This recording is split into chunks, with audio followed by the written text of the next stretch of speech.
प्रेम से बोलिए गणेश भगवान की जय। जेठ मास के गणेश संकष्ट चतुर्थी की आप सभी को हार्दिक शुभकामनाएं।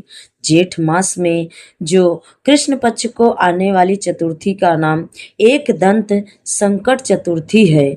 आइए इस संकट चतुर्थी की कथा सुनते हैं। प्रेम से बोलिए माता पार्वती और गणेश जी की जय। एक दिन माता पार्वती ने गणेश जी से पूछा, हे पुत्र, मैं ज्येष्ठ माह के कृष्ण पक्ष को आने वाली चतुर्थी के विषय में जानने को अति उत्सुक हूँ। क्या तुम मुझे उस चतुर्थी को किस नाम से जाना जाता है वो बताओगे? उस चतुर्थी पर व्रत करने का क्या विधान है और उसकी क्या कथा है वह भी मुझे बताओ। माता पार्वती की बात सुनकर श्री गणेश जी बोले, हे माता, ज्येष्ठ माह के कृष्ण पक्ष को आने वाली चतुर्थी को एक दंत संकट चतुर्थी के नाम से प्रसिद्ध है। इस व्रत का अनुष्ठान जो भी मनुष्य पूर्ण श्रद्धा भाव से करता है उसकी सभी मनोकामनाएं सिद्ध हो जाती हैं। इस व्रत में मनुष्य को रात्रि में चंद्र दर्शन करते हुए जल को अर्पित करना चाहिए और उसके बाद मेरी विधि विधान से पूजा करने के बाद भोजन करना चाहिए। इस व्रत अनुष्ठान के फल स्वरूप मेरे भक्त के मैं सारे कष्ट हर लेता हूँ और उसके सभी कार्यों में आने वाले विघ्न को दूर करता हूँ। अब मैं आपको इस प्रकार की कथा सुनाने जा रहा हूँ, आप इसे ध्यान पूर्वक सुनिए। सतयुग काल में एक परम प्रतापी पृथु नामक राजा हुआ करते थे। राजा इतने महान थे कि उन्होंने 100 यज्ञ संपन्न किए हुए थे। उन्हीं के राज्य में दया देव नामक एक ब्राह्मण रहा करते थे। उन्हें वेद शास्त्र में निपुण ऐसे 4 पुत्र थे। उन्होंने अपने चारों पुत्रों का विवाह गृह सूत्र के वैदिक विधान से कर दिया था। एक दिन उनकी 4 पुत्र वधुओं में से सबसे ज्येष्ठ पुत्र वधु ने अपनी सास से कहा, हे सासू माँ, मैं अपने बाल्यकाल से ही संकट नाशक श्री गणेश जी का व्रत करते आई हूँ। मैंने अपने पिताजी के घर में भी इस पुण्यदायक व्रत का अनुष्ठान किया था। हे माता, आप मुझे इस शुभ फलदायक व्रत का अनुष्ठान करने की अनुमति प्रदान करिए। अपनी पुत्र वधु की बात सुनकर उसके ससुर जी कहने लगे, हे बहू, तुम सभी बहुओं में श्रेष्ठ और ज्येष्ठ हो। तुम्हें यहाँ किसी प्रकार का कष्ट नहीं है और ना ही तुम भिक्षुड़ी हो। तुम ऐसी स्थिति में किस कारण से व्रत अनुष्ठान करना चाहती हो? हे सौभाग्यवती, यह समय तुम्हारे उपभोग का है। यह गणेश जी कौन है? फिर तुम्हें और क्या ही करना है? अपने ससुर के आग्रह से पुत्र वधु ने श्री गणेश के संकट नाशक व्रत का त्याग किया और अपने घर संसार में लीन हो गई। कुछ समय पश्चात ज्येष्ठ वधु गर्भिणी हुई और 10 माह के बाद उसे एक पुत्र रत्न की प्राप्ति हुई। उसकी सास उसे बारंबार व्रत करने से रोकती रही और उसके व्रत अनुष्ठान में बाधा उत्पन्न करने लगी। व्रत भंग होने के फलस्वरूप भगवान गणेश जी उस पर गुस्सा हो गए और पुत्र के विवाह मंगल के दिन वर वधु के सुमंगली के समय उसके पुत्र का अपहरण कर लिया। इस अनहोनी घटना के कारण पूरे मंडप में हड़कंप मच गया। सभी आपस में बातें करने लगे कि लड़का आखिरकार कहाँ गया जिसने उसका अपहरण कर लिया। बारातियों द्वारा मिलने वाले इस समाचार को सुनकर उसकी माता बहुत व्याकुल हो गई और अपने ससुर जी दया देन से रोकर उच्च स्वर में कहने लगी, हे ससुर जी, आपने मेरे गणेश चतुर्थी व्रत को छुड़ाया है, उसी का महापाप है। यह उसी का फल है कि आज मेरे पुत्र का अपहरण हो गया है।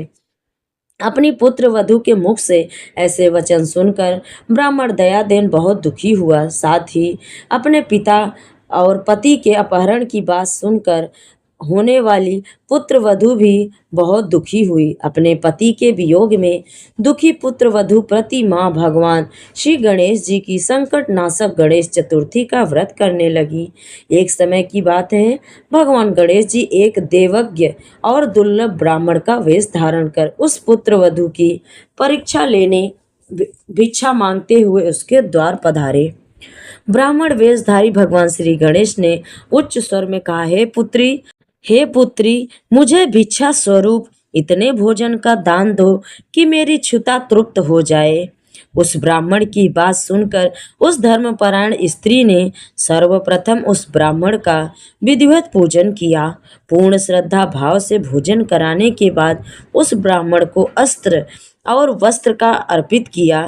कन्या की सेवा से संतुष्ट होकर ब्राह्मण ने कहा, हे कल्याणी, मैं तुम्हारी सेवा भाव से अत्यंत प्रसन्न हूँ।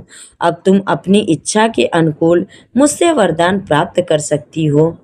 मैं ब्राह्मण वेशधारी गणेश हूँ और तुम्हारी परीक्षा लेने हेतु यहाँ आया हूँ।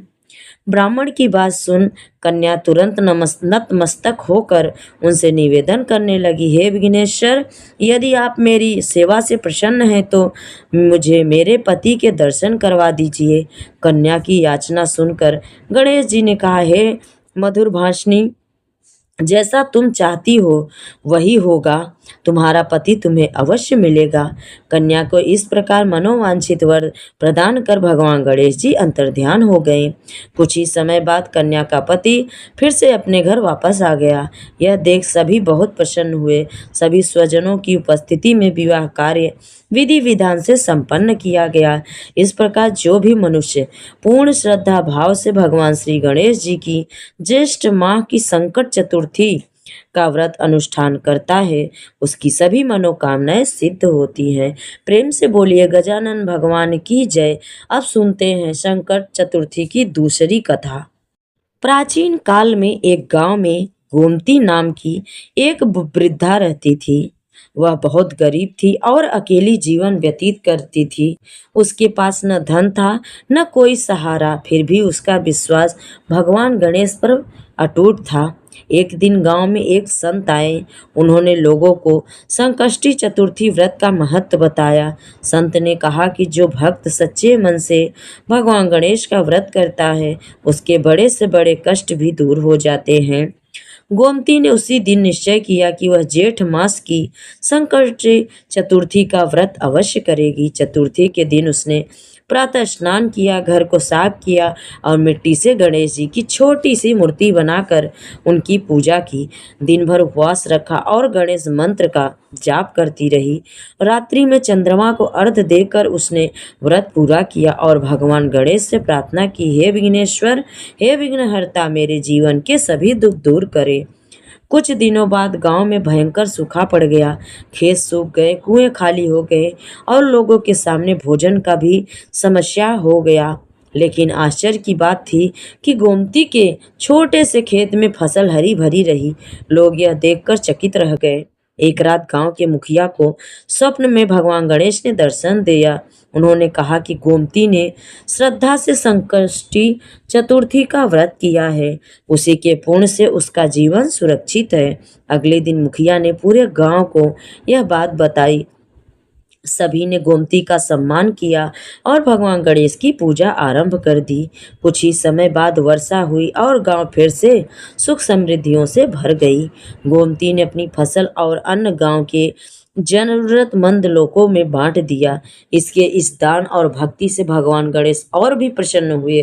वृद्धा का शेष जीवन सुख और सम्मान के साथ बीतने लगा। गोमती की भक्ति और भगवान गणेश की कृपा की चर्चा दूर दूर तक फैल गई। अनेक लोग उसके पास आकर संकष्टी चतुर्थी व्रत की विधि और महिमा पूछने लगे। गोमती सभी को प्रेम पूर्वक भगवान गणेश का स्मरण करने और सच्चे मन से व्रत करने की प्रेरणा देती थी। उसी गांव में माधव नाम का एक किसान रहता था। वह परिश्रमी तो था, लेकिन उसके जीवन में एक के बाद एक संकट आते रहते थे। कभी उसकी फसल नष्ट हो जाती तो कभी उसके बैल बीमार पड़ जाते थे। कर्ज बढ़ता जा रहा था और परिवार चिंता में डूबा रहता था। एक दिन माधव ने गोमती से अपने दुखों का कारण पूछा। तब गोमती ने उसे भगवान गणेश की महिमा सुनाई और संकष्टी चतुर्थी का व्रत करने का सुझाव दिया। माधव ने श्रद्धा पूर्वक यह व्रत आरंभ कर दिया। जेठ मास की संकष्टी चतुर्थी के दिन उसने स्नान करके गणेश जी की पूजा की, दुर्वा अर्पित की, लड्डुओं का भोग लगाया और पूरे दिन निराहार व्रत रखा। रात्रि में चंद्र दर्शन के बाद उसने व्रत का पारण किया और अपने परिवार की सुख शांति की प्रार्थना की। कुछ समय बाद उसके जीवन में परिवर्तन आने लगा। उसकी फसल पहले से अधिक अच्छी हुई, खेतों में भरपूर अन्न पैदा हुआ और पुराने कर्ज धीरे धीरे उतरने लगे। उसके घर में सुख और समृद्धि आने लगी। एक बार जब वह अपने अनाज को बेचने नगर जा रहा था, तब रास्ते में भारी तूफान आ गया। सभी व्यापारी भयभीत हो गए। माधव ने भगवान गणेश का स्मरण किया। तभी उसे एक सुरक्षित स्थान दिखाई दिया, जहां वह और उसके साथी शरण ले सके। तूफान शांत होने पर सभी सुरक्षित अपने घर तक पहुंच गए। नगर पहुंचकर उसे अपने अनाज का उचित मूल्य मिला और वह प्रसन्न होकर घर लौटा। उसने यह सब भगवान गणेश की कृपा माना और संकल्प लिया कि वह जीवन भर संकष्टी चतुर्थी का व्रत करेगा।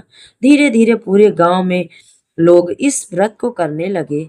गांव में सुख शांति और भाईचारा बढ़ने लगा। लोग एक दूसरे की सहायता करने लगे और सभी के मन में भगवान गणेश के प्रति श्रद्धा और विश्वास दृढ़ हो गया।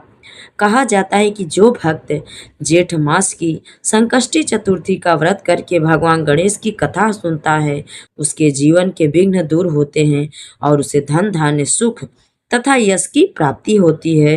प्रेम से बोलिए श्री गणेशाय नमः। गणपति बप्पा मोरया।